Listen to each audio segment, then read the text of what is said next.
Recently, it seems that a sort of brouhaha is breaking out over Madonna and her adoptions of several children in an African country called Malawi over the past few years, and the circumstances under which those adoptions took place.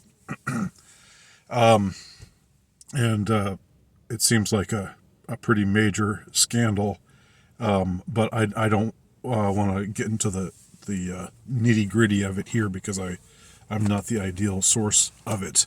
But I will refer you to a source down below if you would like to know more about it.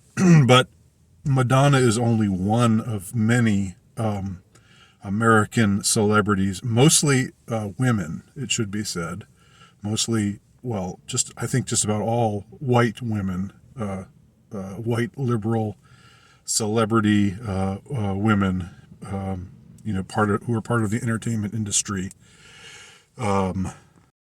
who seem to have taken it upon themselves to, quote, save at these African children, these third world children, and bring them over to the good old West, where they can force them to cross-dress and explore their gender fluid side and all sorts of degenerate things. It's really, really appalling. It's really disgusting.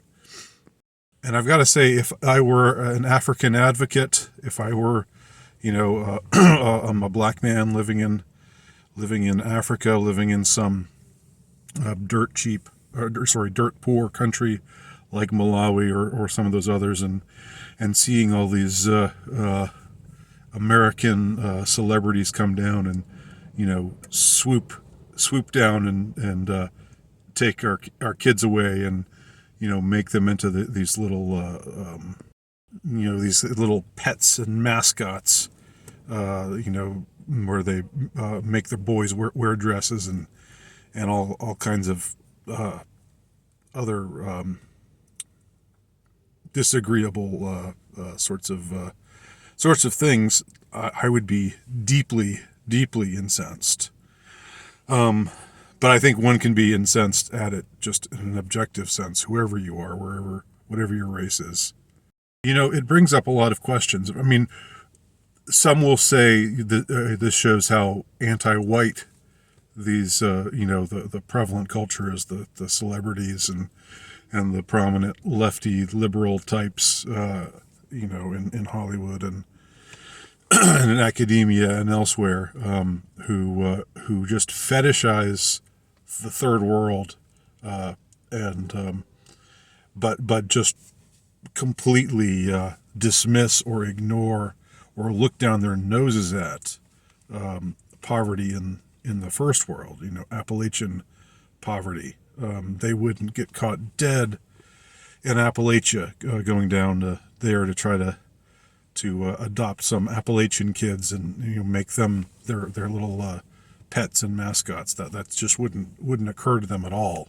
This is, to them, is flyover country. These are just a bunch of rednecks who need to die. The sooner the better. This is the prevalent lefty liberal attitude towards Middle America. And I don't even think I'm exaggerating. I mean, it's a little. I'm indulging in a bit of hyperbole, but not much. So that's true, but then there's a flip side to it, and this is what I want to draw attention to. There's the anti-white side of it, where people like this who supposedly want to save these children. Supposedly they're doing this out of the goodness of their hearts, and not out of their perverse fetishism. But supposedly because they're such good people, that's why they just leapfrog over first world poverty and go straight to places like Africa and India and wherever else, and find children there who are suitably exotic looking, non-white looking. I mean, The flip side of that is this is a form of white supremacy. It could be said this is white saviorism. This is, oh, I'll take you away from this terrible place. And I'm, of course, Africa, he's got a lot of problems. Don't get me wrong, but I also think that people belong with their families, and if you can help out a community while keeping the community intact, then that's great. And but that doesn't seem to be the focus of these American celebrity women who just, it seems like it's more like they want to just grab some of these kids away and just make them their own and dress them up and gonna dress you up in my love, just like Madonna had sang in that one song in the 80s. There are pictures of her and her oldest adopted son, like holding hands, and he's wearing a dress. It's just so disgusting. It's so. I mean, I think I've made myself clear on that front. And the truth is that the third world has a lot of problems, and it does need help. And people who go over there from the West with a sincere desire to help. I don't think people like that should be frowned upon or insulted or deprecated in any way. But I can't help but conclude that a lot of what I'm seeing, a lot of what we see in the case of Madonna and Oprah and Angelina Jolie and some others, what we see in the cases of these people adopting or starting these schools in Africa that turn out to be rife with abuse and so forth, like the scandals that broke out in Oprah's schools. Oprah being connected to some deeply disreputable, unsettling types of people like John of God in Brazil and others of that sort. Her connections with Hollywood figures, her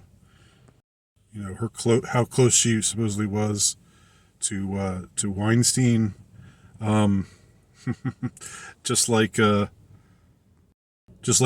Obama, who introduced Harvey Weinstein as a wonderful human being not too long ago, like in 2013, 2014, sometime around then, when she must have known there were stories about this guy.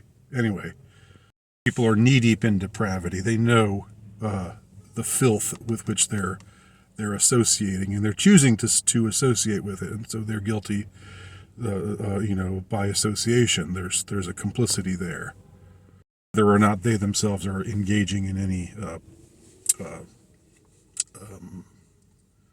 criminal or perverse activity themselves.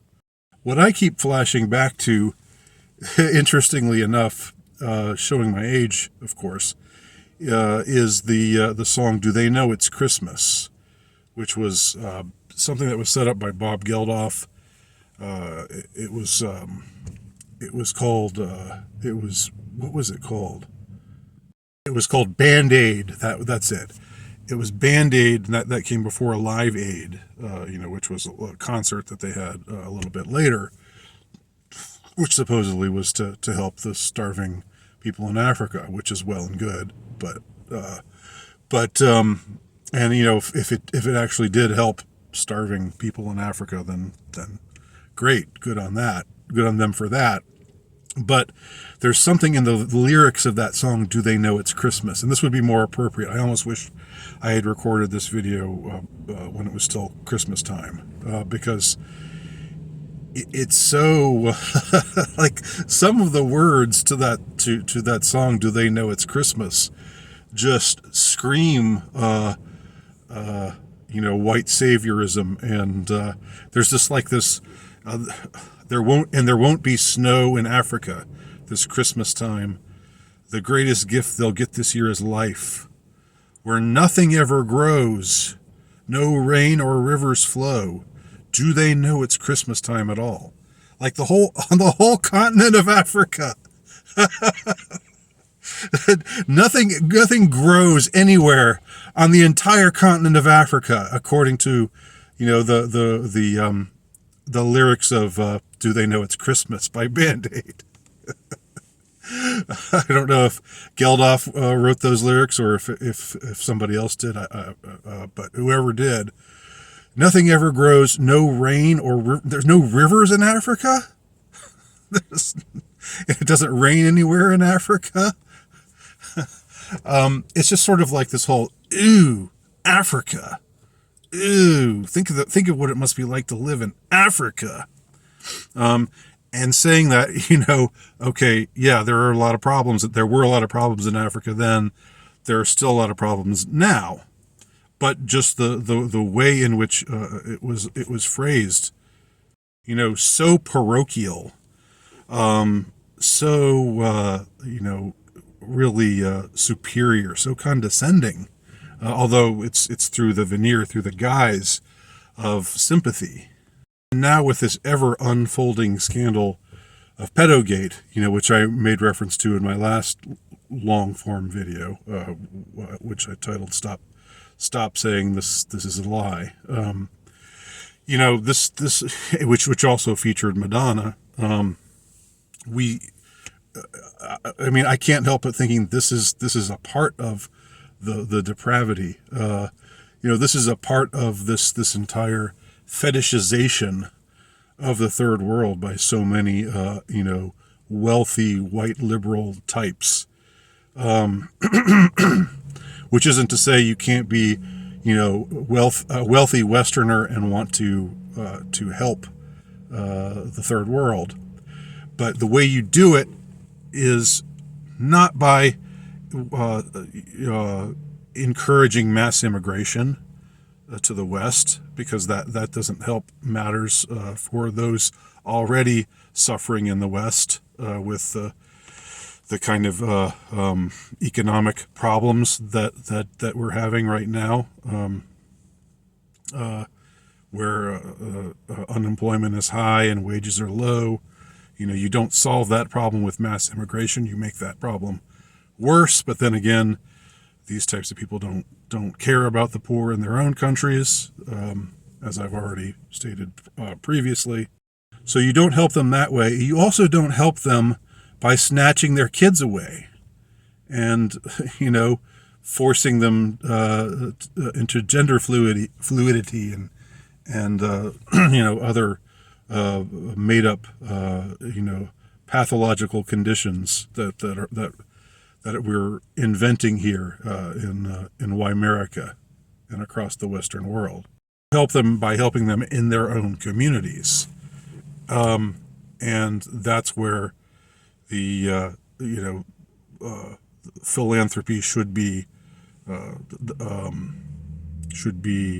directed.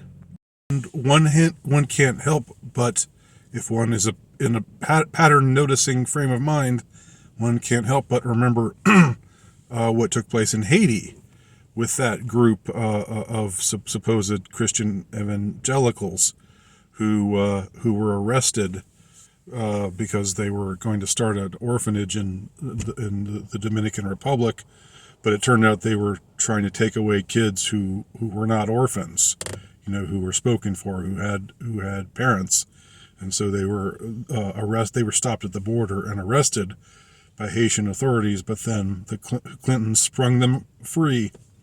Quite a coincidence. Interesting to see the Clinton Foundation also being associated with Madonna's supposed charitable group in Malawi. It's hard to ignore the connections, although many people determinedly do ignore them. So these are just a few of my random thoughts after hearing about the Madonna scandal. Let me know your thoughts below. Thank you for watching.